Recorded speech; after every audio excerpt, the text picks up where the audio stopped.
Hallelujah, praise the Lord. मैं खुदा की बेटी, परमेश्वर की बेटी पास्टर रिबिका, आप सबका परमेश्वर की उपस्थिति में फिर से स्वागत करती हूँ। आज हम जानेंगे कि हम बार बार बीमार क्यों गिरते हैं। बीमार गिरने के 6 कारण हैं। कितने? 6 कारण हैं। पहला कारण है पाप, दूसरा कारण है शैतान, तीसरा है परमेश्वर की महिमा के लिए। किसकी महिमा के लिए? परमेश्वर की महिमा के लिए।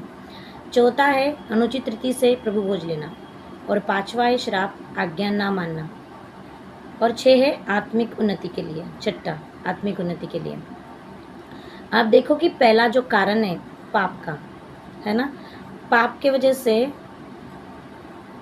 देखो कि आदम ने परमेश्वर की आज्ञा नहीं मानी, उन्होंने उस आज्ञा अनाकारिता की।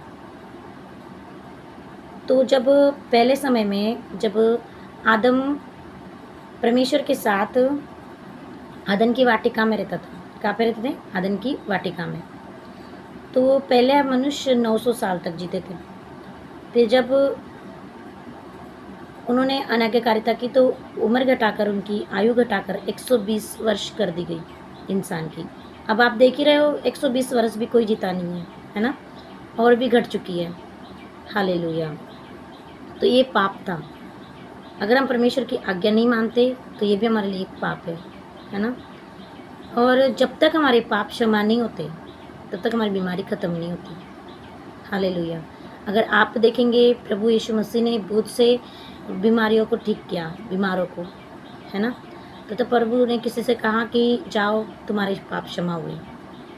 जब तक हमारे पाप क्षमा नहीं होते तब तक हमारी बीमारी भी ठीक नहीं होती। हालेलुया। अब हम दूसरा कारण देखेंगे, शैतान। शैतान आपकी बॉडी में तरह तरह की बीमारी डालता है। कैंसर है, एड्स है, फिर पता नहीं और कैसी कैसी बीमारियाँ जिनके नाम शायद मुझे पता भी ना हो, है ना। तो ये इस तरह की बीमारियाँ डालता है, खतरनाक बीमारियाँ शैतान डालता है। पर परमेश्वर हमें सारी बीमारियों से बचाते हैं। हालेलुया। अब आप देखोगे कि परमेश्वर की महिमा के लिए क्यों। तीसरा कारण, परमेश्वर की महिमा किस लिए? कि जब लाजर बीमार था, बीमार होके वो मौत उनको आ गई, मर गए थे, ठीक है। तो परमेश्वर ने क्या कहा उस टाइम पे कि ये जो हुआ है तो ये परमेश्वर की महिमा के लिए। मार्था से क्या कहा परमेश्वर ने? प्रभु यीशु मसीह ने, विश्वास करेगी तो परमेश्वर की महिमा को देखेगी। जब परमेश्वर ने कहा कि लाजर निकला तो लाजर तब मुर्दों में से जिंदा हो गया। तो ये किस लिए हुआ? ये परमेश्वर की महिमा के लिए हुआ। आमीन। और चौथा कारण है अनुचित रीति से प्रभु भोज लेना।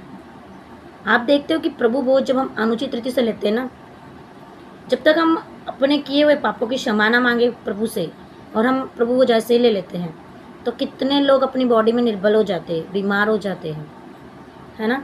तो प्रभु भोज भी एक कारण है जो हम अनुचित रीति से लेते हैं। तो पहले प्रभु भोज लेने से पहले हमें अपने आप को जांचना होगा कि हम कैसे, क्या है। हमने अभी भी परमेश्वर से माफ़ी मांगी या नहीं मांगी। जो प्रभु की मेज पर भोजन करते हैं, अनुचित रीति से भोजन करते हैं, तो वो बीमार हो जाते हैं, निर्बल हो जाते हैं। आप देख सकते हो पहला कुरिन्थियों में, आपको मिल जाएगा। हालेलुया। अब आप कहेंगे छठा कारण आत्मिक उन्नति के लिए, है ना।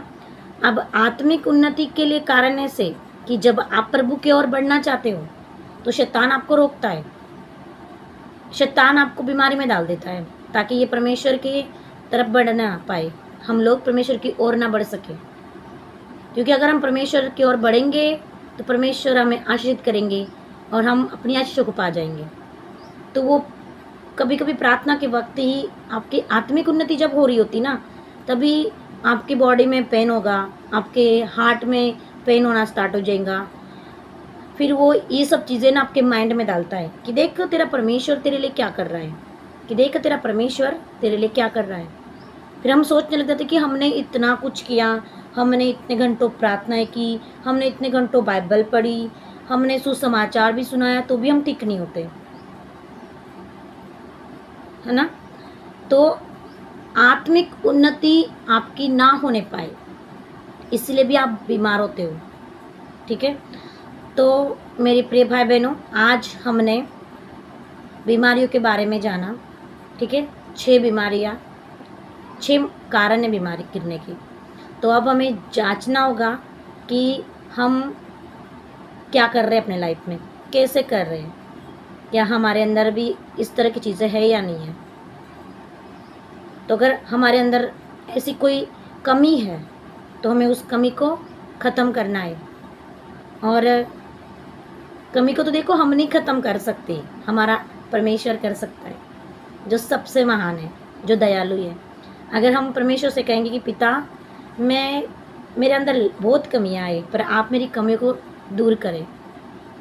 मैं जानती हूँ कि मैं वैसी नहीं हूँ जैसी मैं बताती हूँ, है ना। परमेश्वर हमारे मन को जांचने वाले ईश्वर है। वो हमारे मन को जानते हैं कि हम कैसे हैं। उनकी आंखें और कान हमारी ओर लगे रहते हैं। Hallelujah, hallelujah. God bless you all, praise the Lord. आज आपने बीमारियों के बारे में जाना, ठीक है। और मुझे पता है कि हम सब अब इन कारणों को जान चुके हैं, तो हम अब परमेश्वर के अधीनता में रहेंगे और पाप से बचेंगे, ठीक है, ताकि हम बीमार ना हो और हम परमेश्वर से दूर ना होने पाए। आमीन, हालेलुया।